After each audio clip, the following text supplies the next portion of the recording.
Hi everyone, welcome to Digital GK Classes. तो आज की जो एसएसटी की क्लास है बहुत इंपॉर्टेंट है, क्योंकि आज हम कंटेंट और साथ में पैडागोजी मतलब जो 60 नंबर का पूरा एसएसटी होता है ना, वो सारे क्वेश्चंस डिस्कस करने वाले हैं।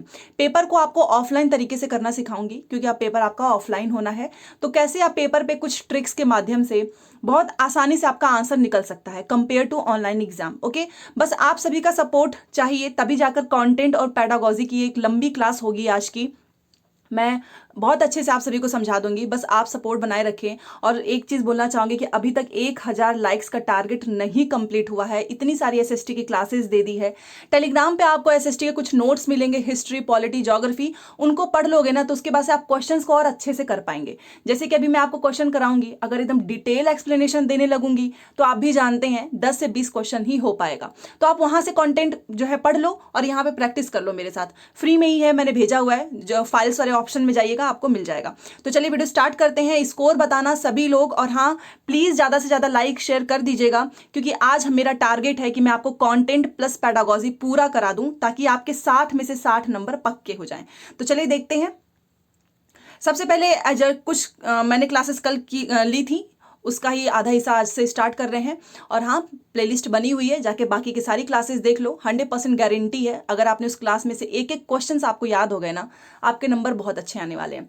देखिए, अभिकथन और कारण दो चीजें दी हुई हैं, और ये सीटेट का फेमस क्वेश्चन है। अभिकथन में लिखा हुआ है कि पूर्णिमा एवं अमावस्या के दिनों में सबसे ऊंचे ज्वार उठते हैं, ठीक है। और कारण लिखा है कि सूर्य, चंद्रमा एवं पृथ्वी एक सीध में होते हैं। मान लीजिए यहाँ पर ये सूर्य, चंद्रमा, पृथ्वी ये एक सीध में होते हैं, और सूर्य एवं चंद्रमा, मान लीजिए ये सूर्य एवं चंद्रमा के शक्तिशाली गुरुत्वाकर्षण बल के कारण ऊंचे ज्वार आते हैं। क्या ये बातें सही हैं? अगर आपने डिटेल में कभी पढ़ा हो, और ये तो हम एनसीईआरटी की किताब में ही देखते हैं, एकदम लाइन टू लाइन लिखी हुई है। ये बात एकदम सही है और ये सही व्याख्या करता है, और ये फैक्चुअल क्वेश्चन भी है। तो इसका ऑप्शन नंबर 1 इज राइट। हमेशा याद रखो, जब भी पूर्णिमा और अमावस्या का दिन होता है ना, सबसे ऊंचा ज्वार इसलिए उठता है क्योंकि सूर्य, चंद्रमा और पृथ्वी क्या होते हैं, एक सीध में होते हैं, और गुरुत्वाकर्षण बल के कारण ऊंचे ज्वार उठते हैं। तो दोनों बातें सही है। कॉपी में नोट करते जाओ, जो आपको ना आए फास्ट करने की कोशिश करेंगे। ये क्वेश्चन देखिए, लिखा है कि निम्न में से कौन सी स्थायी पौने नहीं है। अब देखिए, परमानेंट विंड्स पूछ रहा है कि इसमें से परमानेंट विंड कौन सा नहीं है। तो एक छोड़ के बाकी तीनों तो होंगे ही, तो आपको मतलब इसका राइट आंसर भी मिल जाएगा। तो सबसे पहले तो मैं आपको बताना चाहूंगी कि इसका राइट आंसर होगा मानसूनी पौने, मानसून विंड्स। ये क्या है? ये हमारी परमानेंट विंड नहीं है। तो क्या है हमारी परमानेंट विंड, मतलब स्थायी पवने क्या है? तो वो है हमारा पश्चिमी, पूर्वी एंड व्यापारिक। तो ये भी नाम याद रखिए, ठीक है। ताकि ये तीनों अगर आपको पता होगा ना कि पश्चिमी, पूर्वी और व्यापारिक जो है स्थायी पवने हैं, तो मानसूनी पवने आप आराम से निकाल लोगे कि ये हमारा नहीं है। तो तीसरा इसमें सही हो जाता है। बहुत अच्छा क्वेश्चन पूछा है ये। चलिए, अब ये देखिए, ऐसा हो ही नहीं सकता कि वायुमंडल से कभी क्वेश्चन ना पूछा जाए, और शायद ये आसान भी है। थोड़ा सा आप क्या करो ना, अगर जिसको अच्छे से ना दिखाई दे रहा हो, थोड़ा सा आप क्वालिटी बस बढ़ा लीजिएगा, 240 कर लीजिए, 360। इसमें आपको करेक्ट ऑर्डर बताना है एटमॉस्फियर का, कि क्योंकि आपको पता है एटमॉस्फियर का हमारा एक ऑर्डर होता है, स्टार्टिंग टू लास्ट। ये ऑर्डर बस याद रख लो। एक ट्रिक बता देती हूँ, उसी से याद रख लेना, निमोनिक्स बना के। सबसे पहले देखिए क्या होता है हमारा। सबसे पहले होता है, मैं इसमें बता देती हूँ, ट्रोपोस्फियर, फिर स्ट्रेटो, फिर मीजो, फिर थर्मोस्फियर। इसको रटना पड़ेगा। तो देखिए, इसका निमोनिक्स बना लेते हैं। हमारा इसका राइट आंसर आपको पता ही है कि वो है तो ये वाला। तो टी, एस, एम और टी। अब देखिए,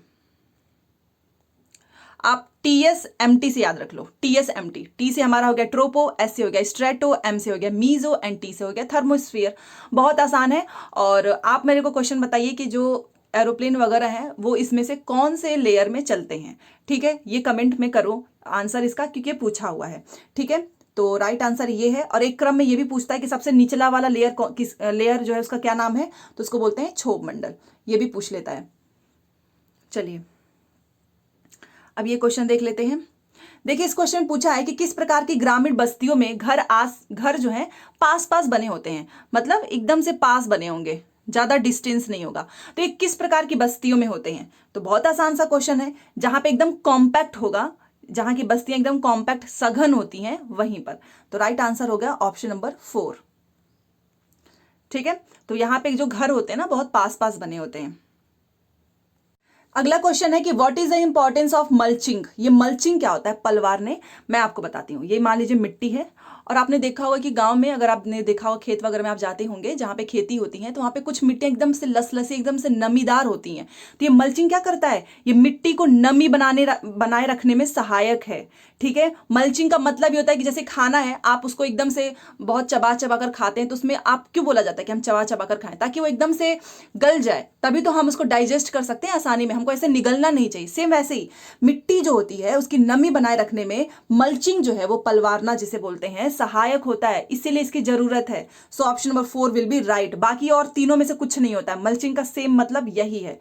इट हेल्प्स इन रिटेनिंग, मतलब ये क्या करता है ना, मिट्टी के जो मॉइस्चर होते हैं ना उसको एकदम पकड़ के रखता है, रिटेन करके रखता है। ठीक है, आसान था ये तो। चलो, नहीं वाले क्वेश्चन पे हमेशा ध्यान रखना है। खनिजों मतलब मिनरल्स के संदर्भ में इसमें से कौन सा कथन सही नहीं है, तो देख लेते हैं। खनिजों का निश्चित रासायनिक संयोजन होता है, ये तो बात सही लिखा है, और ये प्राकृतिक रूप से ही तो बनाए जाने वाले पदार्थ हैं, ये तो आप पता ही है आपको। पूरे स्थान में समान बराबर रूप से फैले होते हैं। आप मुझे बताइए, क्या खनिज है, मान लीजिए ये पूरा खेत है और ये पूरा जगह है, क्या यहाँ पर हर जगह मिनरल सेम अमाउंट में होगा? ऐसा पॉसिबल है? आप मुझे बताइए। बिल्कुल भी नहीं, ये एकदम गलत है। और किसी विशिष्ट क्षेत्र अथवा चट्टानों के गठन में पाए जाते हैं, ये भी बात सही है। तो गलत वाला आप समझ गए होंगे, और ये बहुत आसान क्वेश्चन है, एक कॉमन सेंस वाला क्वेश्चन पूछा था सीटेट ने बस।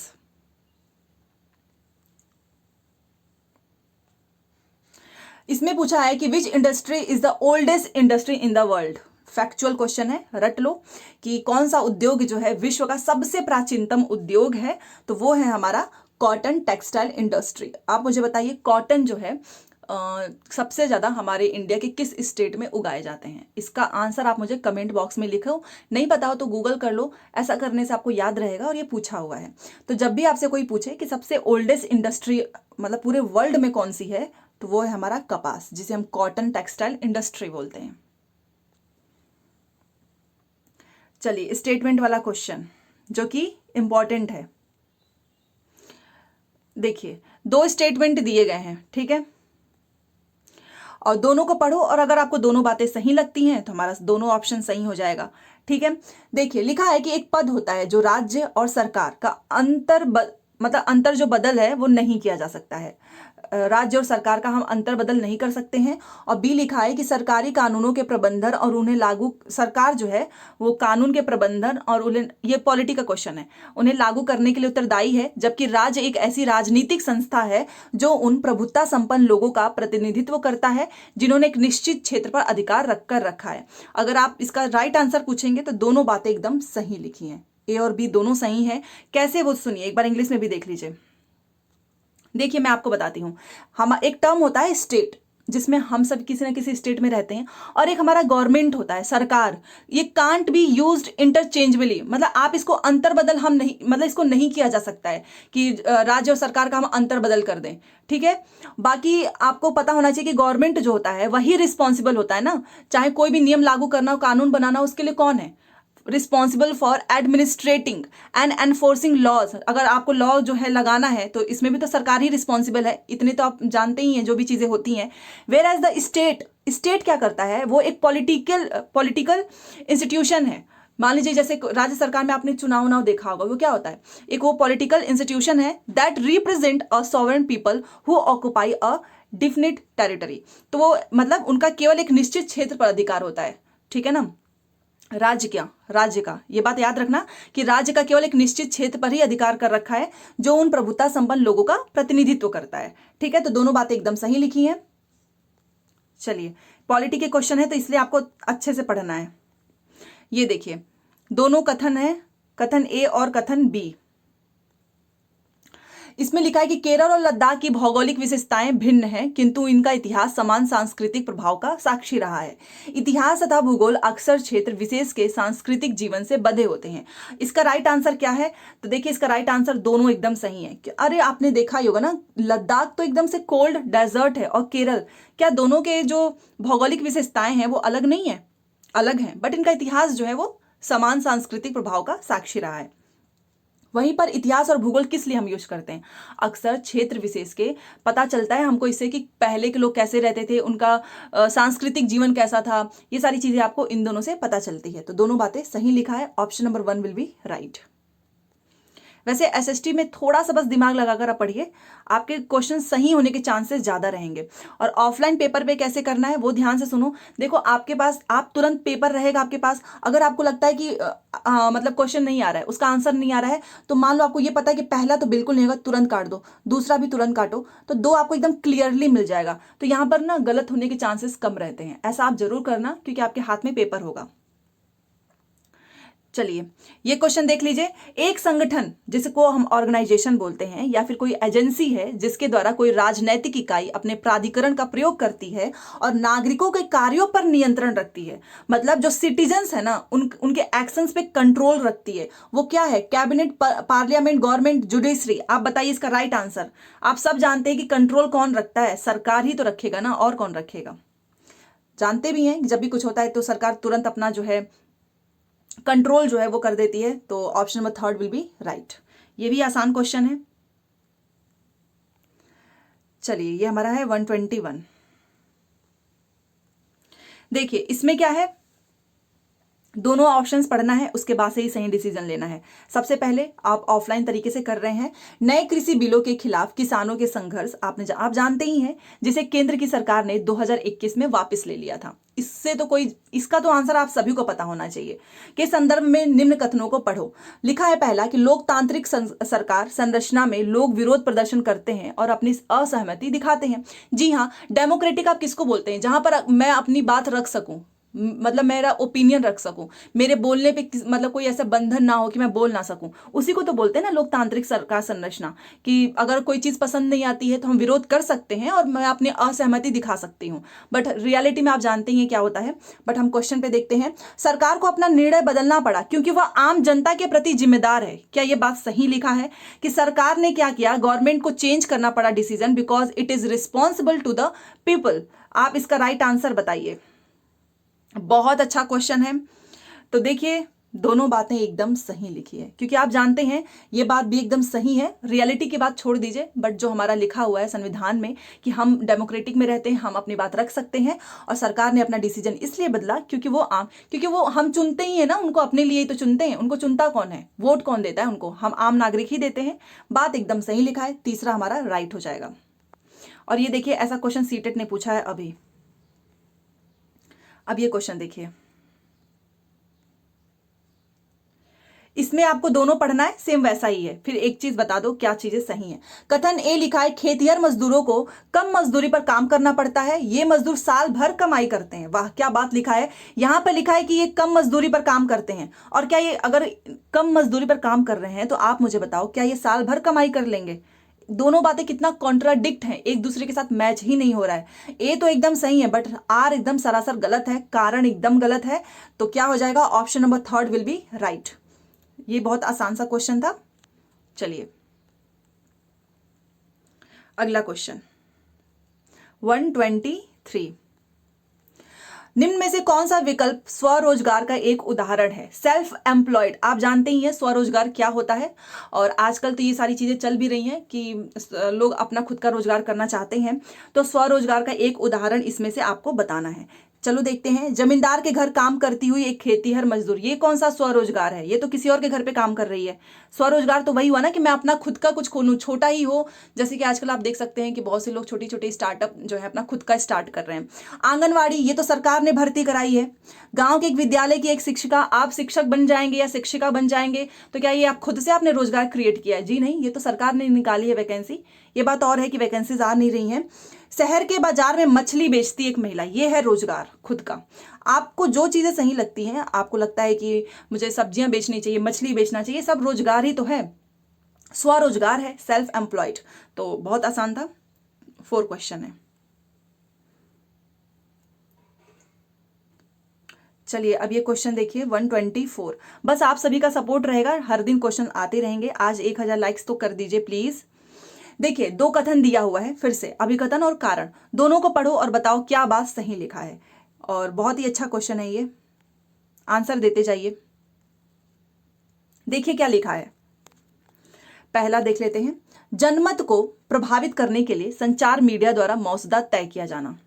संचार माध्यम जिसे मीडिया बोलते हैं कि व्यावसायिक घरानों से निकट संबंध है। आप बताओ इसका राइट आंसर क्या होगा।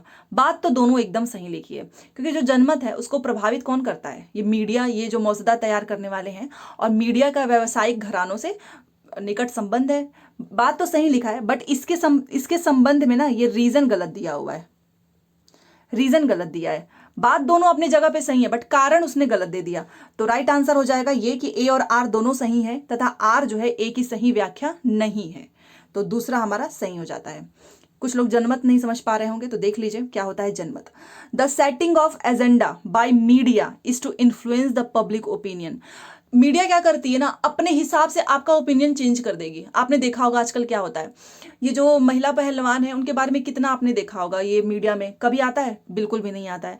ये लोग बस धर्म के नाम पे लोगों का ओपिनियन चेंज कर देते हैं। बात एकदम सही लिखा है। Media has close relationship with business houses. जो बड़े बड़े ये जो अमीर लोग होते हैं, इनका कितना रिलेशन, मतलब उससे कितना क्लोज रिलेशन होता है। उनके खिलाफ वो कुछ दिखाते ही नहीं है, फालतू की चीजें ज्यादा दिखाते हैं। बट ये बात तो सही लिखा है, बट ये influence media opinion, public opinion की बात नहीं करके इन्होंने बिजनेस हाउसेस की बात कर दी, इसी वजह से ये गलत हो गया है। वैसे दोनों बातें सही लिखी हैं, इसलिए दूसरा सही है। समझ गए? काफी अच्छे से आपको समझना होगा एक एक क्वेश्चन। चलो अब ये क्वेश्चन देखिए क्या लिखा है कि निम्नलिखित स्रोतों में से कौन सा समाज में लैंगिक असमानता और भेदभाव का स्रोत हो सकता है। आपको पता है जेंडर इक्वलिटी बस नाम का है, बेटी पढ़ाओ बेटी बचाओ, और आप जानते हैं क्या हाल हो रहा है। Gender in equality and discrimination, मतलब सोसाइटी में जो भेदभाव, आज भी चाहे कितने भी लोग मॉडर्न बन जाए, आज भी बहुत से लोग जो हैं उनका यही ओपिनियन रहता है कि लड़के जो है इंजीनियर बनेंगे, लड़कियां डॉक्टर बनेंगी, मैथ में लड़के अच्छे होते हैं, लड़कियां नहीं, घर के काम जो है फीमेल करेंगी और मेल जो है बाहर का, आप सब जानते हो। ठीक है, तो इसका स्रोत क्या हो सकता है? ये जो समाज में जो जेंडर इनइक्वालिटी है और एक जो डिस्क्रिमिनेशन है, एज अ टीचर, आप टीचर बनोगे, आपके हिसाब से क्या हो सकता है, वो इसका राइट आंसर बताइए। पहला लिखा है कि महिलाओं और पुरुषों के काम को अलग अलग महत्व देना, अभी मैंने आपको एग्जांपल दे दिया। बालिका शिक्षा के लिए प्रावधान, अच्छा, प्रोविजन ऑफ गर्ल्स एजुकेशन, अगर आप गर्ल्स एजुकेशन को अच्छे से रखोगे तो ये तो पॉजिटिव चीज हो गई। हमें तो बताना है ना कि कहां से ये सारी चीजें निकलती हैं, तो ये तो बहुत अच्छी चीज है। दूसरा तो हो ही नहीं सकता है। दहेज प्रथा को कम करना, अगर आप दहेज प्रथा को कम करेंगे तो जी हाँ, जेंडर इनइक्वालिटी खत्म हो जाएगी। ठीक है, ये बात भी सही लिखा है। उसके बाद से लिखा है कि विद्यालयों में लड़कों और लड़कियों के लिए अलग अलग शौचालय, ये बात तो सही लिखी है, होना भी चाहिए। बट हमारा मतलब क्या है कि लैंगिक असमानता भेदभाव क्यों हो रहा है? क्योंकि महिलाओं और पुरुषों के काम को समाज ने अलग अलग महत्व दे दिया है। समाज में अगर एक लड़की है, उसकी शादी हो जाती है किसी भी लड़के से, तो हमेशा से जॉब जो है लड़कियों को ही छोड़नी पड़ती है। क्यों? क्योंकि लड़कियां घर का काम देखेंगी, ये होता है। और ये सारी चीजें सोसाइटी ही महत्व ऐसा दे देती है। तो option number 1 will be right. चलिए, तो इस बात पे एक लाइक तो कर दीजिए आप सब। और ये क्वेश्चन देख लेते हैं, संविधान का, पॉलिटी का क्वेश्चन है, ध्यान से करना। निम्न में से संविधान की प्रस्तावना में, मतलब जो हमारा प्रियम्बल है, उसमें पाए जाने वाले कौन से सिद्धांत इन चारों में से वैमनस्य और सांप्रदायिकता को हतोत्साहित करते हैं? ये नेगेटिव वर्ड है, तो नेगेटिव वाला ही बताना। इसमें क्या लिखा है? Which of the following principles found in the preamble, हमारा जो प्रियम्बल है उसमें क्या चीजें आपको मिलती हैं इन चारों में से जो कि डिस्करेज करता है डिसहार्मोनी एंड कम्युनलिज्म, जो हमारे वैमनस्य और सांप्रदायिकता को हतोत्साहित करता है? Equality, fraternity, liberty and democratic. ये बहुत कंफ्यूजिंग करने वाला है। तो आप सब जानते हैं, आप मुझे बताइए कि जो डिसहार्मनी है, जो हम हमेशा कम्युनल पे चीजों पे काफी बहस होती रहती है, ये इन चारों में से कौन सा? इक्वालिटी होगा तो कभी होगा ही नहीं, आप जानते हो। स्वतंत्र, लिबर्टी, डेमोक्रेटिक, इसका राइट आंसर हो जाएगा ऑप्शन नंबर 2, फ्रेटर्निटी। ये एक बहुत बड़ा मुद्दा बन चुका है आज के समय में, भाईचारा। तो ये क्या है? इसमें पूछा था ना, संविधान के प्रस्तावना में पाए जाने वाले कौन सा सिद्धांत? ये जो भाईचारा का जो सिद्धांत है, इसे क्या हो रहा है? वैमनस्य और सांप्रदायिकता को ये हतोत्साहित करते हैं। ठीक है, so option number 2 will be right. ये फैक्चुअल क्वेश्चन है, याद रखिएगा, स्क्रीनशॉट भी ले सकते हैं। चलिए, अब यहां से है धर्मनिरपेक्षता का सिद्धांत क्या दर्शाता है, कई बार पूछा हुआ है। और धर्मनिरपेक्ष, सेकुलरिज्म जिसे हम बोलते हैं ना, सेकुलर, तो क्या दर्शाता है? इंग्लिश भी एक बार देख लो। चलो देखते हैं इसमें। और हाँ, सभी लोग आंसर भी नहीं देते हैं, बहुत कम लोग ही आंसर देते हैं। तो धर्मनिरपेक्षता का जो सिद्धांत है, जिसे हम सेक्युलर बोलते हैं, क्या दर्शाता है? यही तो दर्शाता है ना कि सभी धर्म जो है समान प्रतिष्ठा से पाते हैं, चाहे हिंदू, मुस्लिम, सिख, ईसाई, सभी जो है समान धर्म समान प्रतिष्ठा पाते हैं। एकदम बात सही लिखा है। राज्य जो है वो भारतीय नागरिकों के सांस्कृतिक एवं धार्मिक जीवन को नियंत्रित कर सकता है। जी हाँ, स्टेट कर सकता है, आप भी जानते हो। अल्पसंख्यकों के अधिकारों की सुरक्षा, जी हाँ, जो माइनॉरिटी है उनका जो हक है उसकी भी सुरक्षा हम करते हैं। राज्य का अपना धर्म है, ये बात गलत है। हर राज्य का अलग अलग धर्म थोड़ी ना है, ये बात तो गलत है ना। तो तीनों बातें, ये डी को छोड़ दो, बाकी तीनों सही हैं, ए, बी एंड सी। चलो ये क्वेश्चन 128, इसमें लिखा है कि किस मौलिक अधिकार के तहत किसी नागरिक को कम मेहनताने पर काम करने या बंधुआ मजदूर के तौर पर काम करने के लिए मजबूर नहीं किया जा सकता है? बहुत अच्छा क्वेश्चन है, ये कई बार पूछा हुआ है, ठीक है, और ऐसा ही क्वेश्चन केंद्रीय विद्यालय के एग्जाम में भी पूछा था। तो बताइए इसका राइट आंसर। तो इसका राइट आंसर आप जानते ही हो, राइट टू अगेंस्ट एक्सप्लॉयटेशन, जिसे हम शोषण के विरुद्ध अधिकार बोलते हैं, ठीक है, ये रहा। इसके तहत आप क्या कर सकते हो? किसी को भी जबरदस्ती आप काम नहीं करवा सकते हो, मजदूरी नहीं करवा सकते हो। Right to against exploitation, option number 3 will be right. नीचे वाले आंसर पे कभी मत जाना, क्योंकि ये आपको पता ही है क्या है, ये रिस्पॉन्स की है। चलो इसका देखते हैं। लिखा है कि सामाजिक हास्याकरण, 1000 बार ये क्वेश्चन आ चुका है, हास्याकरण, मार्जिनलाइजेशन, जिसे मैंने हमेशा से आपको बताया है कि इसके संदर्भ में जो घेटोआइजेशन होता है, ये एक ऐसी परिस्थिति है जहां एक क्षेत्र या समुदाय में एक विशेष समुदाय के सदस्यों की बहुत ज्यादा आबादी होती है। मतलब कि कोई एक समुदाय के ही लोग ज्यादा वहां पर हों, उसको बोलते हैं ये रहा घेटोआइजेशन। तो इसके ये किस कारण संभव होता है, ये आपको बताना है। और देखो जो हास्याकरण होता है ना, कि कई आपने देखा लोग अपनी जगह से पलायन कर जाते हैं, दूसरी जगह पे चले जाते हैं एजुकेशन, मेडिकल फैसिलिटी की वजह से। और इसी के संदर्भ में बताया है कि घेटोआइजेशन वही होता है जहां पर मैं रह रही हूँ, मान लो यहाँ पर कोई एक विशेष समुदाय हो, वो ज्यादा हो, उनकी संख्या ज्यादा हो। तो ये क्यों होता है, ऐसा क्यों हो रहा है कि किसी एक समुदाय के लोग ज्यादा हैं, ये आपको बताना है। विभिन्न सामाजिक, सांस्कृतिक और आर्थिक कारण, जी हाँ, कई बार जो है फाइनेंशियल कंडीशन हो, चाहे हमारा सामाजिक बैकग्राउंड, कल्चर, इनकी वजह से होता है। बात एकदम सही लिखा है। बेहतर अच्छे नौकरी के अवसर और दाम्पत्य साथी के लिए, अभी मैंने आपको बताया, मान लो मैं जहां पर रह रही हूँ, यहाँ पर ना तो एजुकेशन सिस्टम अच्छा है, ना ही यहाँ पे कोई जॉब अपॉर्चुनिटी है, तो मैं क्यों रहूंगी, मैं तो वहां से छोड़ के चली जाऊंगी ना। अगर अच्छा होगा तो हम क्यों हास्याकरण करेंगे, क्यों जाएंगे? तो ये तो बात गलत हो गई, ठीक है, क्योंकि उसने उल्टा लिख दिया है। और काट स्थितियों जैसे भय या विद्वेष के कारण, जी हाँ, कई बार देखा होगा आपने, जब वो आपने कश्मीर फाइल्स मूवी देखी होगी, जब वहां पे बहुत सारी चीजें होने लगी थी तो लोग अपना जगह छोड़ के जाने लगे थे, ये भी बात सही है। समुदाय के रूप में अधिक सुरक्षित महसूस करना, और ये बात देखिए, मैं आपको बताना चाहूंगी इसका राइट आंसर, पहले बी को छोड़ दो तो क्या हो जाएगा, ACD। समुदाय के रूप में इसका मतलब क्या है वो सुनिए। मान लो कि जहां पर मैं रहूं, जैसे कि कहीं मैं चली गई हूं और वहां पर अगर मुझे ज्यादा जो है मुझे फील होगा कि मैं ज्यादा सेफ हूं, चाहे कोई भी हो, तो वो वहीं पे तो रहेगा ना। तो ये तो बात सही लिखा है, क्योंकि इसमें पूछा ही था ना कि क्यों ऐसा होता है कि कहीं पर विशेष समुदाय के सदस्यों की बहुत ज्यादा आबादी होती है। तो इसके कारण यही हो सकते हैं, A होगा, C होगा, D होगा। अगर अच्छा नौकरी मिलेगा तो हम क्यों जाएंगे, और लोग चले जाते हैं, फिर बाद में जो कुछ लोग बच जाते हैं उनकी आबादी ज्यादा हो जाती है, सेम यही है। तो राइट आंसर है ACD।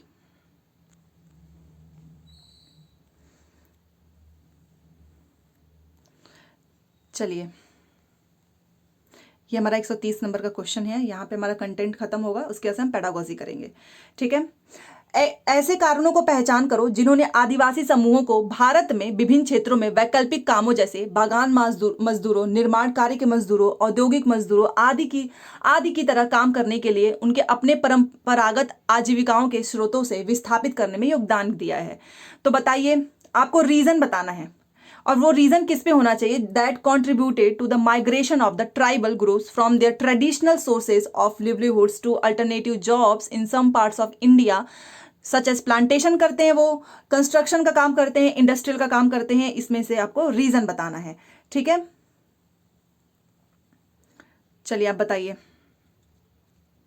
तो देखो, सबसे पहले तो वन नीतियां होगा, ये तो बिल्कुल होगा। आर्थिक परिवर्तन के भी कारण होता है, जलवायु की स्थिति की वजह से नहीं होता है, ठीक है। जलवायु इसमें कहां से आ जाएगा?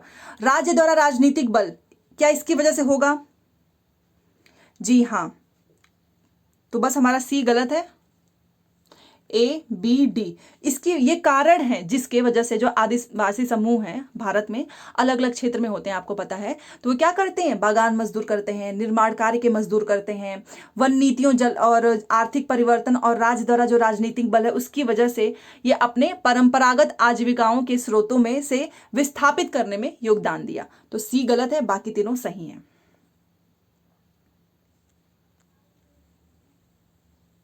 यहां से हमारा पेडागोजी स्टार्ट हो रहा है, ठीक है। पेडागोजी के क्वेश्चन करते हैं अब।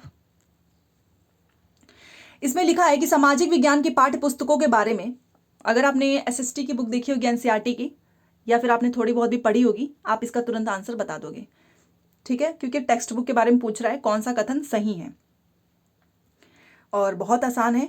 तो आपको पता है कि जो पाठ्य पुस्तकें होते हैं वो निर्देशनात्मक प्रक्रिया नियोजन हेतु विभिन्न विचार प्रस्तुत करती हैं। मतलब आपने देखा होगा ना, बुक्स में अलग अलग विचारों प्रस्तुत करती हैं। बात एकदम सही लिखा है। पाठ्य पुस्तकें सूचनाओं का संतुलित एवं कालक्रमबद्ध प्रदर्शन करता है। आपने देखा होगा कि एक क्रोनोलॉजी में होता है कि कौन सी घटना कब हुई, उसके बाद से ऐसा नहीं कि पहले ही आपको 1857 की क्रांति वो पढ़ा देंगे या कोई भी चीज।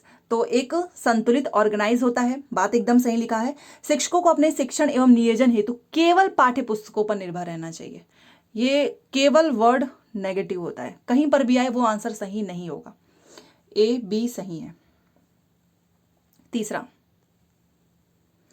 132, समाजशास्त्र में रचनावादी दृष्टिकोण प्रमुखता देता है। The constructivist approach in social science gives primacy to the, किसको देता है? सबसे पहले तो क्या होता है रचनावादी? कंस्ट्रक्टिविस्ट, जहां पर आप ज्ञान का निर्माण कर सकें। बहुत अच्छा वर्ड होता है। इस पे आजकल हम बहुत ज्यादा फोकस करते हैं कि बच्चा जितना ज्यादा हो सके ना ज्ञान का निर्माण खुद कर सके। खुद करने का मतलब आप उसको एक्टिविटी कराइए, कुछ ना कुछ इंगेज रखिए, बस रटवानी वाली चीजें नहीं। तो प्रीमेसी क्या है? प्रमुखता आप किसको देंगे? क्या प्रमुखता देता है इसमें से? तो वो आपको बताना है। तो वो देता है हमेशा से बाल केंद्रित शिक्षा शास्त्र और ज्ञान के निर्माण के तरीकों को। अभी मैंने आपको बताया ना, ज्ञान का निर्माण इज राइट वर्ड, हमेशा से। तो option number 4 will be right. बाकी ये पारंपरिक शिक्षण विधियों के, कभी भी याद रखना, शिक्षक केंद्रित आपको कहीं भी मिल रहा है ना, वो आंसर कभी सही हो ही नहीं सकता। शिक्षक केंद्रित। सामाजिक विज्ञान जो है पढ़ाने के हमारा एक जनरल सा ऑब्जेक्टिव है, ये कोई सही बात नहीं है। योग्यता आधारित शिक्षण अधिगम की प्रक्रिया को, या फिर बाल केंद्रित, कहीं पर भी अगर आपको ऑप्शंस में बाल केंद्रित मिलता है उससे बेस्ट आंसर कभी हो ही नहीं सकता है। ये मैं आपको एक टैग वर्ड भी बता रही हूं, ठीक है। 4 सही है। चलिए,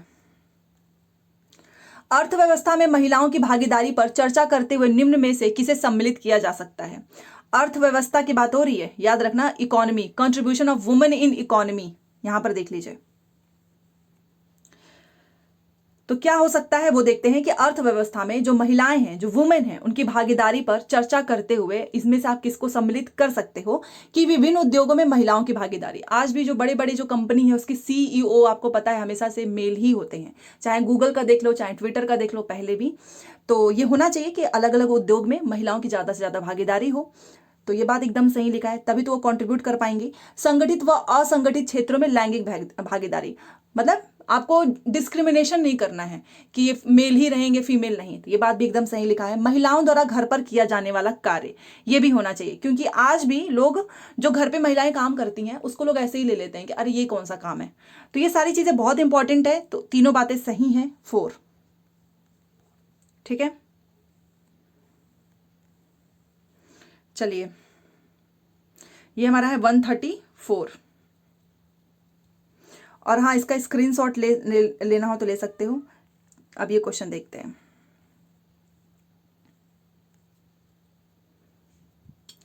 इसमें लिखा है कि एक भूगोल की शिक्षिका कक्षा में बदलते भूमि उपयोग पर चर्चा करना चाहती है। इस उद्देश्य हेतु निम्न में से क्या उपयुक्त रहेगा?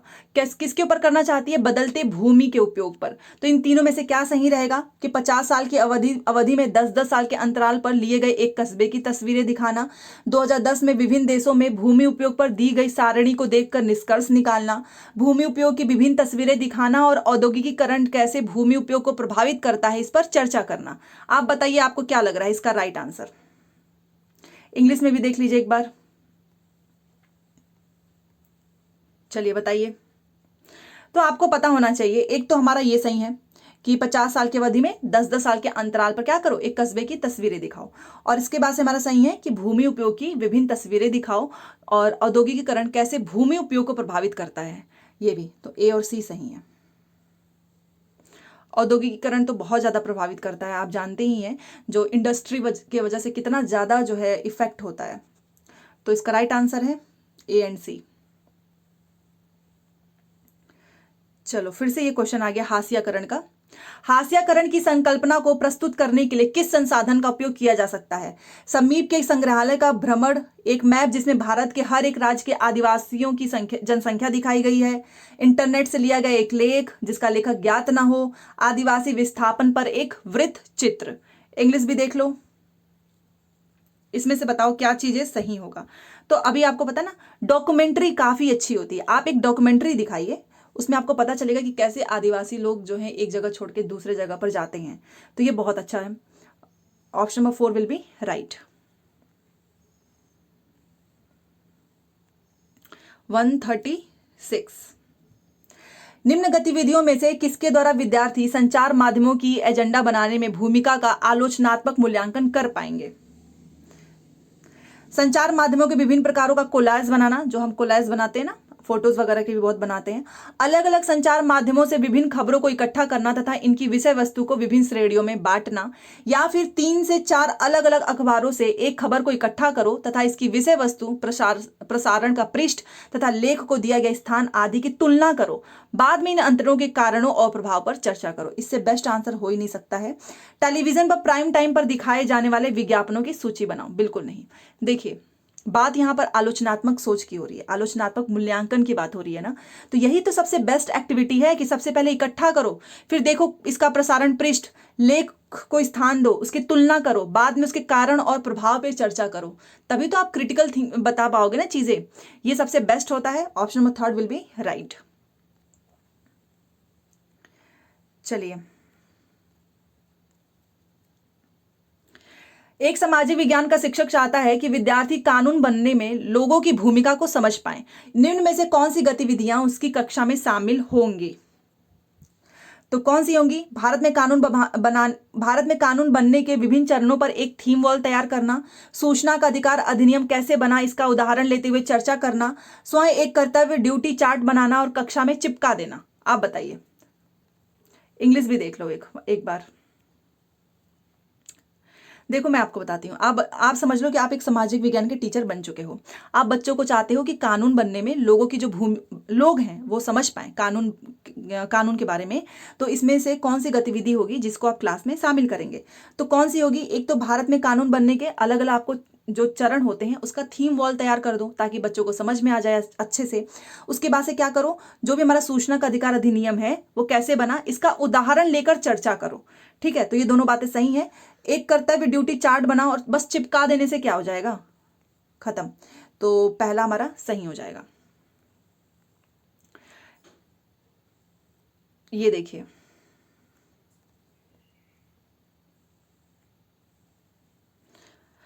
देखिए, आप स्थानांतरित कृषि, जो आपको पता ही है, इसके बारे में हम लोग काफी डिटेल में पढ़े हैं, के बारे में चर्चा कर रहे हैं और आपको यह दर्शाना है कि कहां पर झूमिंग एवं मिल्पा की जाती है। आप विद्यार्थियों से विश्व मानचित्र पर किन देशों को अंकित करने के लिए कहेंगे? यह रटने वाला क्वेश्चन है, बस इतना याद रखो। मैं आपको बता देती हूँ, यहां से देखिए, हम जो शिफ्टिंग कल्टीवेशन करते हैं ना, इसके बारे में मैंने पूरा डिटेल में भेजा हुआ है नोट्स। ये पूछ रहा है कि ये मैप पे बताओ ना कि कौन सी कंट्री है, रटने वाला है। तो India and Mexico right answer है।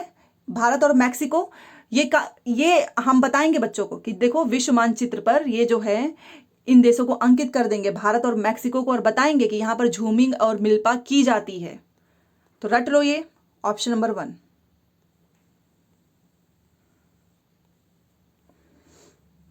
चलिए ये देख लेते हैं। आदिवासियों को देखो, वे कितने मनोहर दिखते हैं और ऐसा प्रतीत होता है कि वे सारे समय बस नाचते रहते हैं।